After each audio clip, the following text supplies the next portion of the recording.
everyone, I Kruti Jai Pancholi, Assistant Professor in LJ Institute of Engineering and Technology in Department of Electronics and Communication. This video is about subject Analog and Digital Communication System. From this video, you will learn about ideal high pass and band pass filter characteristics, signal distortion over a communication channel. In the last lecture, we learned about the ideal low pass filter as well as the impulse response of a ideal low pass filter. Ideal filter allows distortionless transmission of certain band of the frequency and suppress all other frequency. Ideal low pass filter that allows all the components below f is equal to b Hz to pass without the distortion. We have also learned about the characteristics of the low pass filter, that it also allows the component which is less than 0, mean the t less than 0. Here it is the response about the ideal high pass filter. Ideal high pass filter that will allow the frequency that is above f greater than b Hz. This is the phase response of the ideal high pass filter. Ideal band pass filter. These are the two band of the frequency that can be allowed for the transmission while we go for the ideal band pass filter, and it is the characteristics of the phase response for the band pass filter. As we know that the impulse response of an ideal low pass filter that provides us the component that is less than 0 also. So ideal low pass filter that will act as a non-causal system, that will be used for the non-causal response, that which provides us the response for the future values also, and the realization of such kind of the filter that is also not possible. So impulse response of an ideal low pass filter that exists even before the instant t is equal to 0. So ht is not equal to 0 for t less than 0. So ideal low pass filter is a non-causal system, and a non-causal system cannot be practically realized. The ideal low pass filter that can be again not possible to design. So design of the practically or the physically reliable system. So for the physically reliable system, what should be the value of ht? The ht value that is equal to 0 for t less than 0. So in order to achieve this impulse response ht of the ideal low pass filter is cut off for t less than 0. So ht will exist only for the t greater than 0. So now we want to modify the impulse response of a low pass filter, and we have to make ht 0 for the t less than 0. So this is the impulse response of the practical low pass filter. We need to cut the tail of the ideal low pass filter. By cutting the tail of the ideal low pass filter, over here you obtain the impulse response of a practical low pass filter. So the resulting causal impulse response is mathematically represented as ht is equal to ht into ut. So by multiplying with the unit impulse signal, we can have the ht signal. So the low pass filter which has this type of the response is called the practical low pass filter. So practical low pass filter that is having the close approximation with the ideal low pass filter. and whatever the value of this TD, that is the width of the pulse, then better is the approximation. So our TD that tends to infinitive, the filter tends to become the ideal filter. This is the characteristics of the ideal filter, and this is the practical filter. So this way we can go for the realization of the practical filters while we need to use it for the communication. The next point is signal distortion over a communication channel. While the signal that can be passed through any communication channel, the signal that can be distorted. Signal that can be distorted. How the signal that can be distorted? So there are the various causes due to which the signal that can be distorted. So there are the 4 different points, okay, in the types of the signal distortion. One is the linear distortion. Another is the distortion due to channel non-linearities. Distortions due to multipath effect. Distortions due to fading channel. Now the first point, linear distortion. Before starting the linear distortion, what is a distortion? So due to the non-ideal channel, the transmitted signal changes its form or a shape, thus resulting signal in the perturbation, this is called the distortion.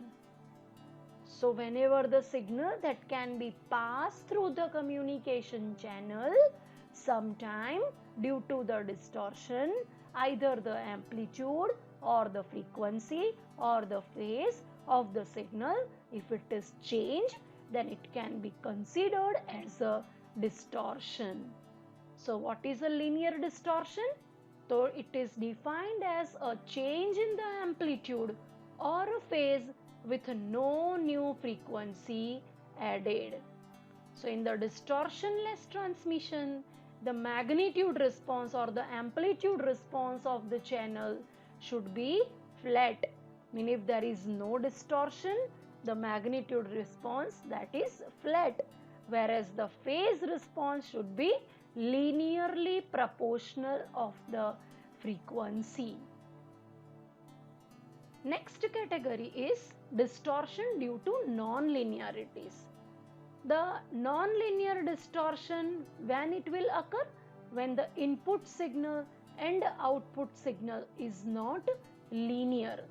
So if the bandwidth of the signal xt, which is to be transmitted over a non-linear channel, is b hertz, then due to the channel non-linearity, the bandwidth of the output signal will be capital K b hertz. So this way the non-linear distortion that can be occurring, due to that the signal xt that can be changed from xt to the some other value, and the some constant that can be also multiplied with that particular signal.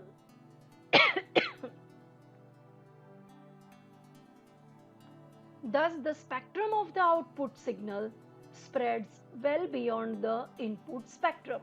I mean, if somebody has defined that this is my input signal spectrum, then my output that can be within this particular range.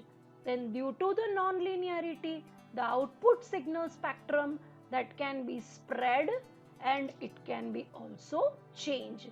And whatever the frequency component which are not present in the input, they may also appear as the output into the signal.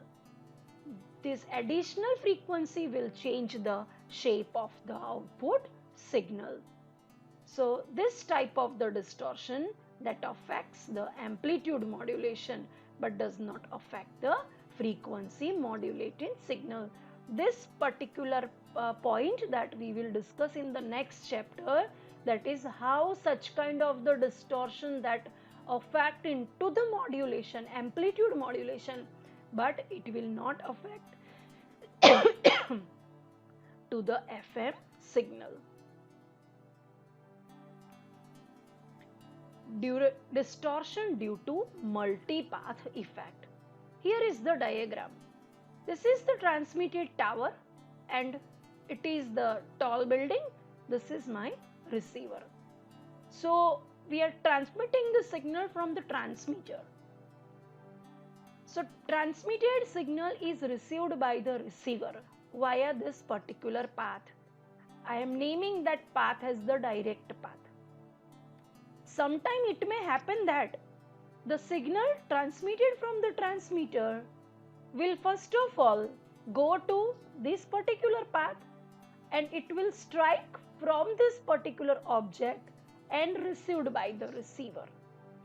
So this is the path, that is the path number 2 and path number 3 that are the indirect path. So here you can see that while the signal that directly comes from the transmitter, there is no change in the parameter of the signal, but while the signal may travel into the various paths, there might be the change in the amplitude, change in the phase or change in the frequency of the signal. So it again provides you the distortion. So the two signals undergo different amount of the time delay, hence the phase delay before reaching to the receiver.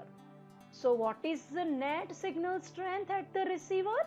So that is the vector sum of the field strength of the signals received via the multiple path.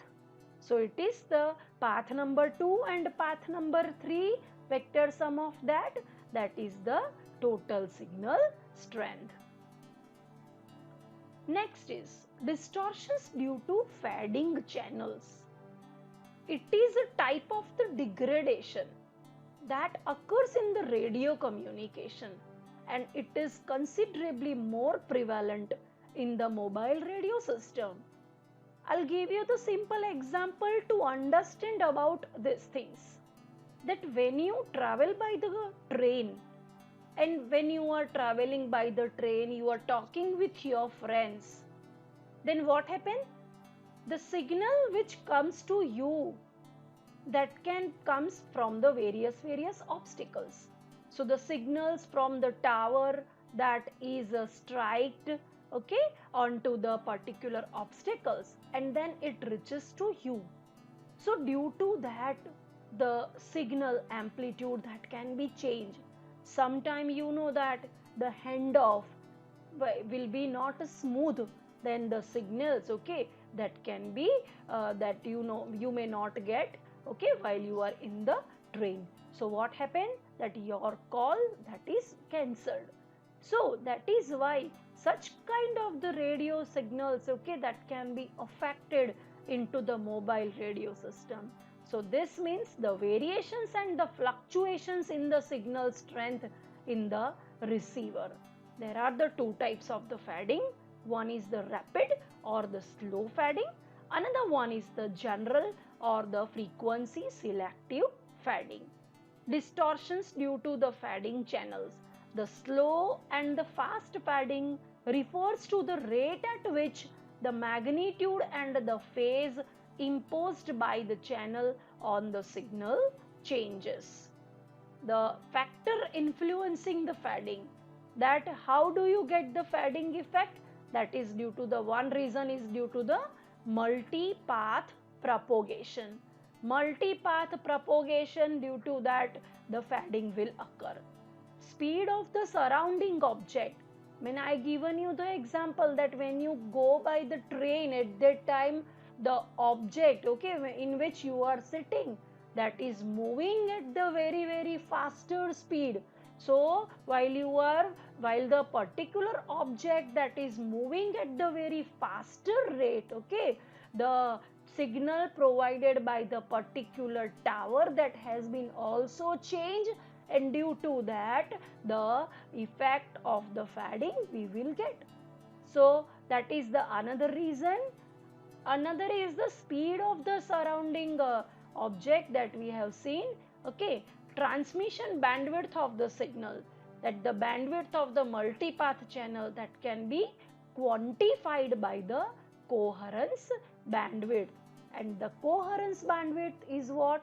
It's a measure of the maximum frequency difference for which signals are strongly correlated in the amplitude. So this is about the signal distortion which we have studied. Okay, so till now we are having this particular thing. Thank you very much everyone.